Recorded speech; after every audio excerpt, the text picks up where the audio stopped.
morning. Good morning. I wonder how many of us here are left-handed? I got a few raised left hands. Only a few, wow. Not too many. Well, how many of you know people that are left-handed? Okay, more than that, all right.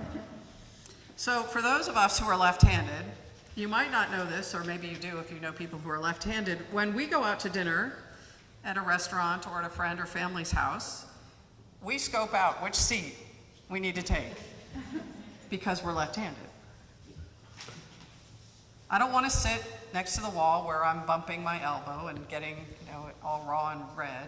And I don't necessarily want to sit with my left arm next to anybody because I've been told I have very pointy elbows and they can hurt. And I never really learned to pull my elbow into cut, And I didn't learn this either when I was in school, but that's another story for another day.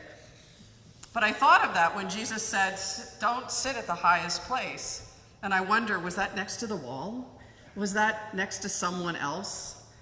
Sometimes we don't think about where we sit, but for those of us who are left-handed, we kind of want to be safe. And we don't want others to be in peril if we sit next to them. Jesus admonished those who wanted to sit at the place of honor, encouraged people to humble themselves, to be more like those who served than those in power.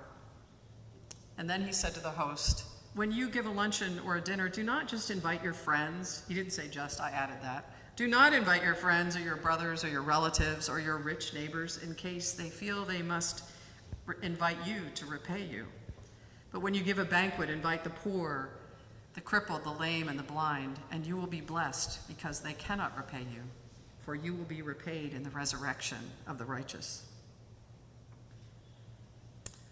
I don't give a lot of birthday parties or a lot of open houses, but I have family members who do, of the littlest ones. And when they make the invitations list, it's kind of like, oh, they invited me to their birthday party, so I need to invite them to their birthday party, and it becomes this keeping track and score. We often do that, don't we? Keep track and score of who sent me a Christmas card, so I must send them a Christmas card. They invited me to dinner, I need to invite them to dinner. We feel like we must return the favor or the invitation of someone who has reached out to us. But Jesus is clear. Don't worry about inviting people just because they've invited you. Invite those who cannot repay you. Don't keep score. Don't hold on to debts. Don't hold on to debts. Several years ago, many of you know Deacon Terry Murphy. She was raised up into ministry from this congregation, and she has been very involved over the years with a group of local clergy in the Germantown, North Montgomery County area who help meet the needs of people who are homeless in our area. And then when Reverend Sally, our deacon, who will return to us in September, when she came to St. Nicholas, she was also a part of this clergy group. The primary organization in our area who serves people who are homeless is the Salvation Army. And so one of the things, as you remember, is our partnering with them to create care packages.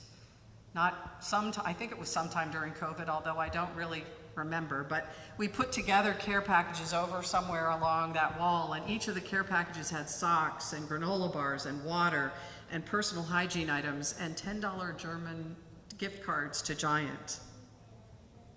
And then we also included a prayer card from St. Nicholas to let every person know that they are a beloved child of God, that God saw them and that they were loved.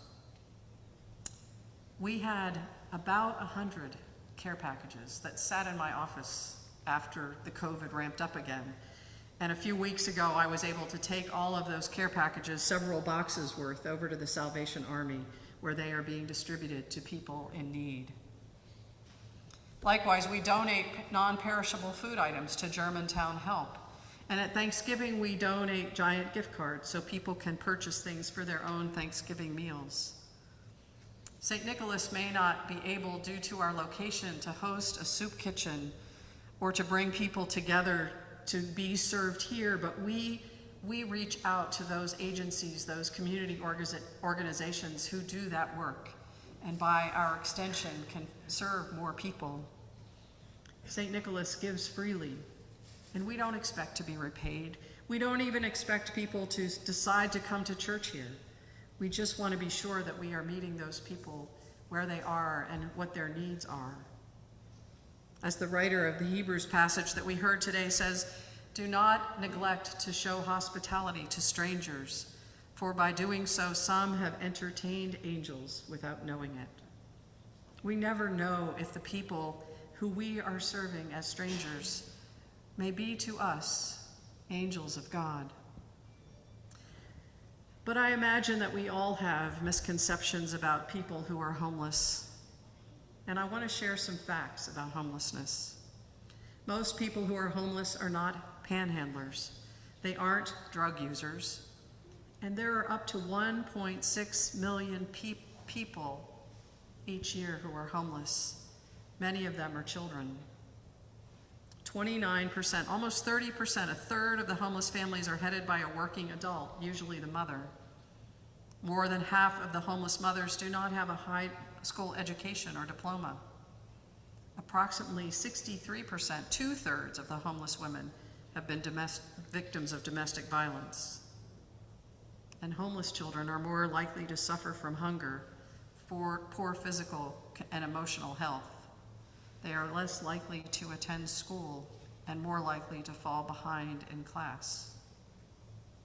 While the number of homeless children in America is estimated to be over 1.6 million, many estimates suggest that the number could be far higher, as homeless statistics are often underreported in city, county, and state levels. It's staggering, isn't it? 1.6 million, and I correct myself, that's just the children. Just the children. We're thankful that school begins again and meals will be served before, during, and after school. As followers of Jesus, we are called to and commissioned to seek out the stranger, to clothe the naked, to visit those who are sick and in prison, to feed the hungry, and to help the homeless. And while it may not feel like it's enough, through St. Nicholas's outreach efforts, we are able to help those in need in our community. And we give freely, and we don't expect to be repaid. And there's always more to do. But let us give thanks for what we have done and what we will continue to do to care for those in need in our community. We are a small congregation, but we do great works, and we do it together with grateful hearts.